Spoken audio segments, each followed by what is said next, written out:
اس کے ساتھ ہی میں ایک اپنے نیکسٹ کویسچن پہ جانا چاہوں گا جو کہ بہت پرسنل نوعیت کا ہے، but I would take the liberty to ask you again.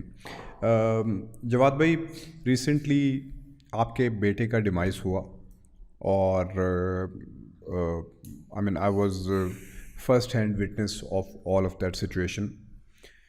پر میرے لیے اس میں ایک جو چیز تھی وہ بہت حیران کن تھی. میں نے وہ پہلے کبھی کسی باپ میں اتنا حوصلہ نہیں دیکھا تھا کہ I just walked in to the room, آپ سامنے بیٹھے تھے، میں آیا ہوں، میں آپ سے گلے ملا ہوں، افسوس کیا ہے اور میں چلا گیا ہوں. پہلے تھوڑی دیر سائڈ پہ کھڑا رہا ہوں، آپ کو آبزرو کیا اور اس کے بعد چلا گیا ہوں.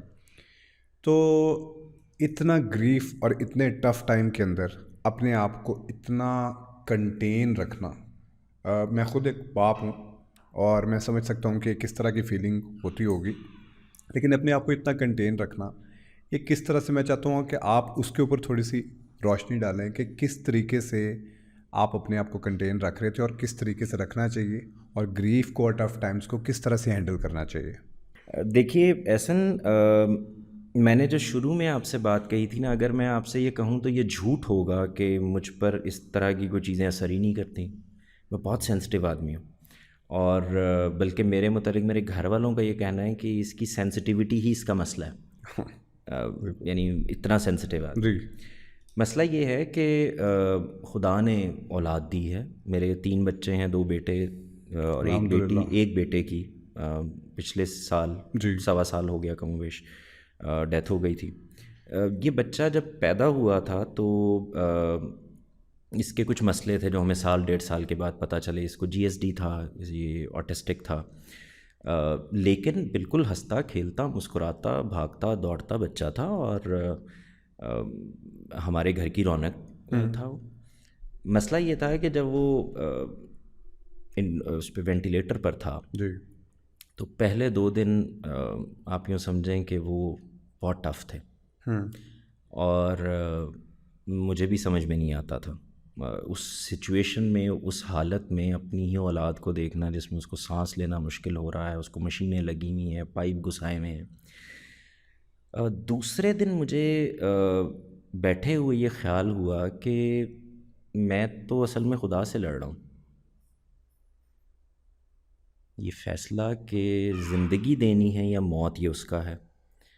تو میں کھڑا ہوں اور اللہ میاں اس کا ہاتھ کھینچ رہا ہوں. میں نے ہاتھ پکڑا اور کہہ رہا کہ میں نہیں جانے دوں گا، یہ حق مجھے نہیں ہے.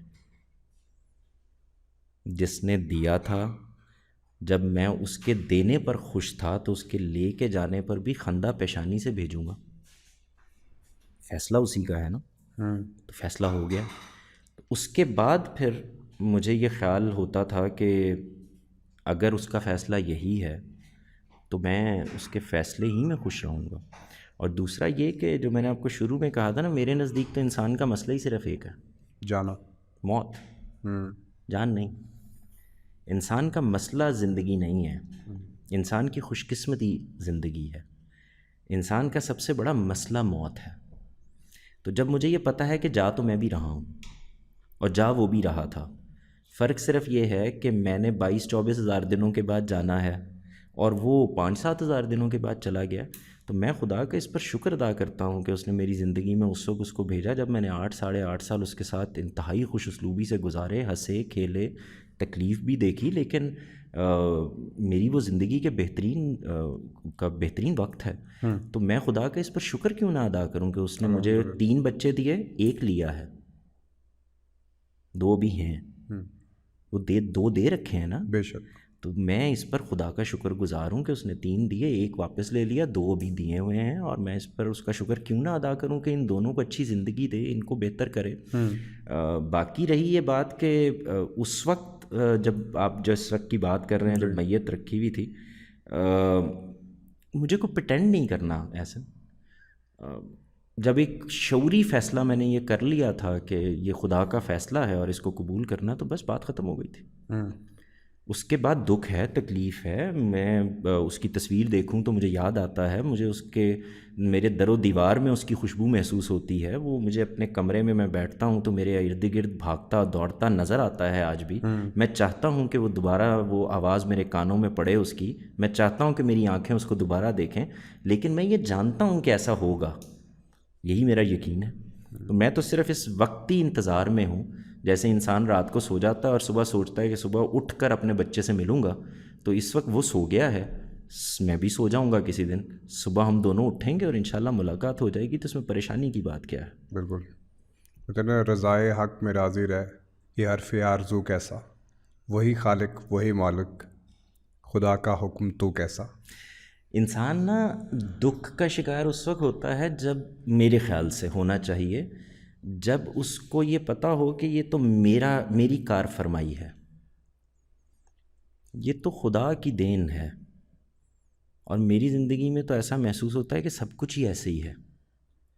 یعنی سچی بات یہ ہے کہ جب میں پلٹ کر دیکھتا ہوں تو مجھے یہ احساس ہوتا ہے کہ مجھ جیسے آدمی کو جو کچھ خدا نے دے دیا ہے اس کا تو استحقاق ہی نہیں رکھتا تھا میں. یہ ایک استحقاق ہوتا ہے نا, آدمی کو لگتا ہے کہ بھئی میں نے اتنی محنت کی ہے کہ میں, مثال کے طور پر میرے پاس گاڑی ہے, یس, میں نے اتنی محنت کی ہے کہ میں نے فلاں چیز لے لی ہے, کچھ بھی نہیں کیا. یعنی اس سب کے, یعنی بغیر کسی استحقاق کے اس نے اتنا کچھ دے دیا ہوا ہے. تو اس میں ایک آدھ چیز اس نے فیصلہ کیا ہے کہ لے کے جائے گا, وہ میرا امتحان تھا.